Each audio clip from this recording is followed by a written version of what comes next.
अब देखो भाई, मैक्सिमम वर्क डन की ना दो डिफरेंट कंडीशंस में आपको बताऊंगा। When same amount of heat is given, number एक, when same amount of heat is given, ये एक अलग कंडीशन है, इसके अंदर अलग आंसर आएगा। व्हेन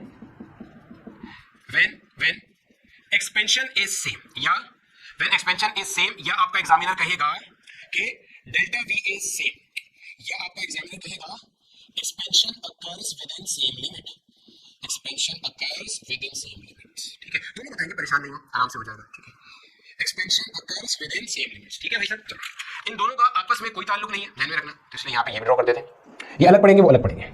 अब हमने अपने पास ना चार प्रोसेस पढ़ लिए, गौर से सुनना। एक आइसोबैरिक, एक आइसोकोरिक, एक आइसोथर्मल, एक एडियाबैटिक, चार प्रोसेस पढ़ लिए।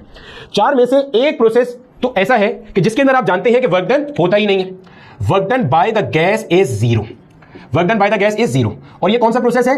आइसोकोरिक प्रोसेस, यानी कि वो प्रोसेस कि जिसके अंदर आपका वॉल्यूम कैसा है? कांस्टेंट है। तो यहां पे आप कह दोगे कि भाई work done in constant volume process या work done is zero in isochoric process. तो हम यहां पे आइसोकोरिक प्रोसेस की तो बात करेंगे ही नहीं। चलो पहला तो आइसोकोरिक को तो हमने वैसे मार्केट से निकाल दिया, सही है। अब आ जाओ इधर, when same amount of heat is given. अब यहां पे हीट देने दिलाने की बात हो रही है, सुनो।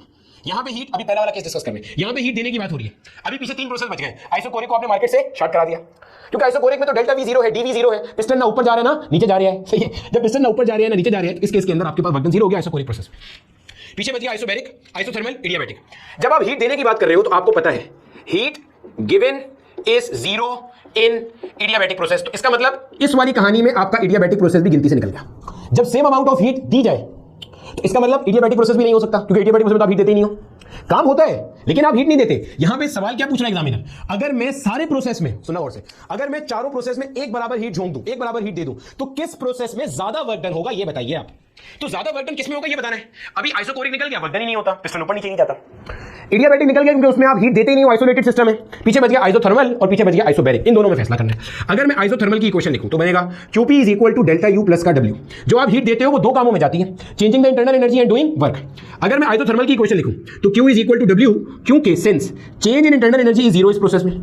आप जितनी हीट देते हो सारे के सारे का क्या होता है? वर्क डन होता है। अब मिसाल ले लो भाई, मान लो आपने कांस्टेंट प्रेशर पर भी 10 जूल हीट दी और कांस्टेंट टेंपरेचर पर भी 10 जूल हीट दी, दोनों को एक बराबर हीट देने को बोल रहा है ना, दे दो एक बराबर।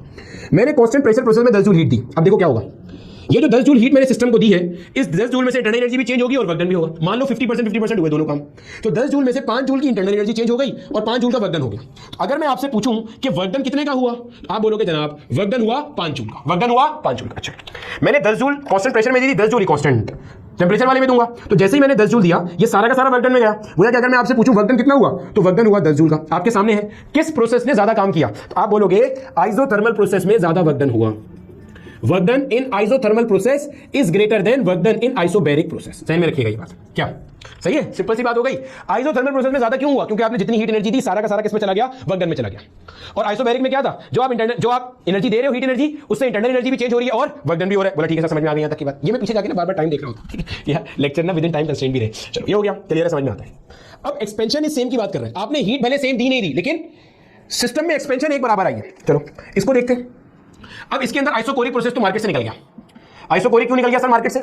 इसलिए मेरे भाई कि आइसोकोरिक इस खुशी में निकल गया कि आइसोकोरिक प्रोसेस में तो एक्सपेंशन आती ही नहीं है। ये मैं वैसी लिमिट्स लगा रहा हूं, सही? अब जरा समझना। आपका मान लो आइसोबैरिक प्रोसेस था, वो यहां से शुरू हुआ, ऐसे आया, ठीक है। आइसोथर्मल प्रोसेस था, वो ऐसे आया। एडियाबैटिक प्रोसेस था, वो ऐसे आया। मैं यहां पे आपको सारी इक्वेशंस भी लिख के दे देता हूं, या आपको सारी चीजें भी लिख के देता हूं। ये सिर्फ ये बताने के लिए था कि एक बराबर फाइनल वॉल्यूम सबका क्या है? एक बराबर। सबका फाइनल वॉल्यूम यहां पे कितना V2 है और सबका इनिशियल वॉल्यूम क्या था? V1 था। और सबने यहां पे एक प्रेशर, इस प्रेशर P0 से शुरू किया।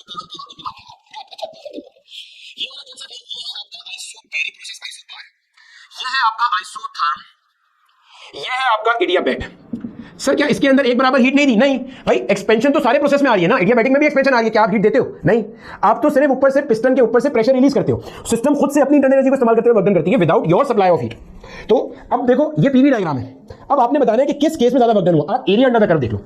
एडियाबैट का देखोगे तो एडियाबैट का ये वाला जो कर्व है, इसके नीचे का एरिया, यानी कि अगर आप देखोगे, देखो ये V1 है, ये V2 है। जो ये वाला एरिया है ना सारा का सारा, ये एडियाबैटिक प्रोसेस में वर्क डन है। इससे ज्यादा काम हुआ आइसोथर्मल में। देखो यहां से लेके ये वाला जो पूरा प्रोसेस है ये आइसोथर्मल है, और ये पूरा का पूरा वर्क डन हुआ इसके अंदर आइसोबैरिक में। ये पूरा वर्क डन हुआ है, ये पूरा वर्क डन, ये पूरा वर्क डन हुआ है, क्योंकि एरिया अंडर कर्व, भाई कर्व तो ऐसे जा रहे हैं ना सारे के सारे, ऐसे जा रहे हैं। तो सबसे ज्यादा वर्क डन किसमें हुआ इसमें? आइसोबैरिक में, क्योंकि एरिया अंडर ग्राफ किसका ज्यादा है? आइसोबैरिक का। तो वर्क डन आइसोबैरिक में सबसे ज्यादा है, उसके बाद किसमें है? आइसोथर्मल में है, उसके बाद किसमें है? एडियाबैटिक में है। तो डिपेंड करता है एग्जामिनर क्या पूछ रहे हैं। अगर एग्जामिनर बोले कि expansion is occurring with in same limits, same limits का मतलब क्या है? V1 V2 सेम है सारे प्रोसेसेस के लिए, सेम से मुराद है V1 सारे प्रोसेस का एक बराबर, V2 सारे प्रोसेस का एक बराबर, और साथ में ये भी है कि V1 is not equal to V2। भाई जाहिर है अगर V1 V2 के बराबर ही हो जाएगा तो वर्क डन होगा ही ना। तो expansion is occurring with in same limits, यानी कि V1 से V2 चेंज इन वॉल्यूम सबके लिए एक बराबर है, डेल्टा भी सबके लिए सेम है। तो किसमें ज्यादा काम है? आइसोबैरिक प्रोसेस में ज्यादा काम हुआ है, क्योंकि उसका एरिया अंडर कर्व आपको ज्यादा नजर आ रहा है। अगर आप आइसोथर्मल का देखोगे ना तो आइसोथर्मल का सिर्फ ये वाला होगा, जिसको ग्रीन से करके दिखा दूं, ये होगा आइसोथर्मल का सिर्फ ये इतना हिस्सा, ये आइसोथर्मल।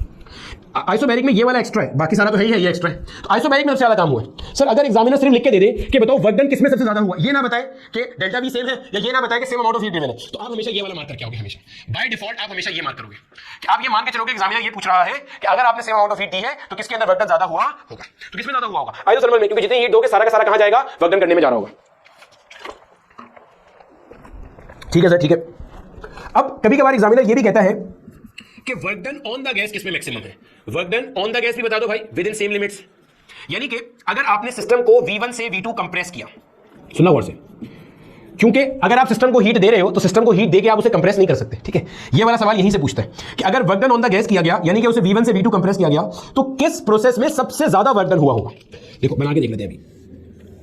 देखो ये मान लो पीवी डायग्राम है आपका, ठीक है सर, और लिमिट सेम है। लिमिट सेम का मतलब क्या है कि सारे के सारे जो प्रोसेस है उनका पहले ये मान लो यहाँ पे V1 था और बाद में वो V2 पे आ रहा है। ठीक है सर, बनाइए जरा। अब जब आप ड्रॉ करोगे, मान लो यहाँ से शुरू हुआ सारे प्रोसेस, तो आइसोबैरिक प्रोसेस आपका ऐसे स्ट्रेट लाइन में आएगा, बोला ठीक है सर। कुछ इस तरह से आपका आइसोथर्मल आएगा, बोला ठीक है सर।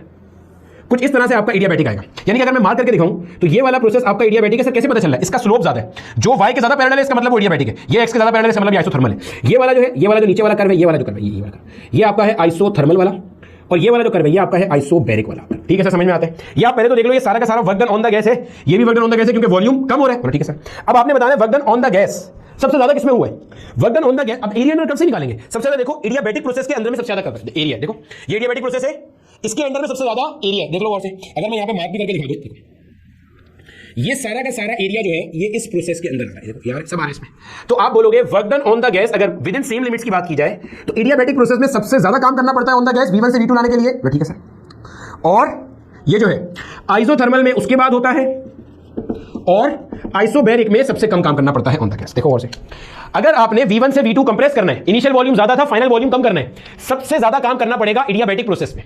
सही है, सबसे ज्यादा काम किसमें करना पड़ेगा? एडियाबैटिक प्रोसेस में, और सबसे कम काम किसमें करना पड़ेगा? आइसोबैरिक प्रोसेस में। तो work done on the gas is maximum in in adiabatic process. उसके बाद है मेरे बच्चे किसका? Isothermal process. उसके बाद किसका है? Isobaric process.